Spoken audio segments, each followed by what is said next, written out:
ইরানের পূর্ব আজারবাইজান প্রদেশের ওস্কু কাউন্টিতে অবস্থিত কান্দাভান একটি প্রাচীন এবং বিশ্ববিখ্যাত গুহাগ্রাম। এটি তার অনন্য পাথুরে স্থাপত্য, সাহান্দ পর্বতের প্রাকৃতিক সৌন্দর্য এবং দীর্ঘ ইতিহাস ও ঐতিহ্যের জন্য পরিচিত। কান্দাভান গ্রাম সম্পর্কে বিস্তারিত তথ্য। অবস্থান ও ভৌগোলিক বৈশিষ্ট্য। গ্রামটি উত্তর-পশ্চিম ইরানে তাবরিজ শহর থেকে প্রায় ৫০-৬০ কিলোমিটার দক্ষিণ-পশ্চিমে সাহান্দ পর্বতের পাদদেশে অবস্থিত। এটি একটি চমৎকার পাহাড়ি এলাকা। স্থাপত্যশৈলী: মৌচাক আকৃতির ঘর। গ্রামটি আগ্নেয়গিরির পাথরের পাহাড় কেটে তৈরি করা হয়েছে, যা দেখতে অনেকটা মৌমাছির চাকের মতো।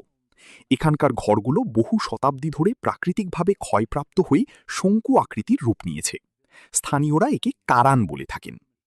ইতিহাস: প্রায় ৭০০ বছরের বেশি পুরনো এই জনবসতিটি মানুষের তৈরি গুহাঘর হিসেবে পরিচিত। ধারণা করা হয় সাহান্দ পর্বতের আগ্নেয়গিরির অগ্নুৎপাতের সময় পাইরোক্লাস্টিক প্রবাহ থেকে এই পাথরগুলো তৈরি হয়েছিল, যা পরে মানুষ গুহাঘর হিসেবে ব্যবহার করতে শুরু করে।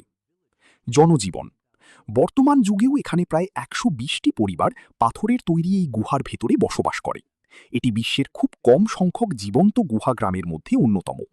এখানকার বাসিন্দারা আজারবাইজানীয় তুর্কি ভাষায় কথা বলেন।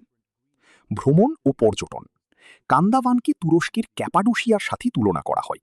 এটি ইরানের সবচেয়ে সুন্দর গ্রামগুলোর মধ্যে একটি এবং পর্যটকদের কাছে অত্যন্ত আকর্ষণীয়।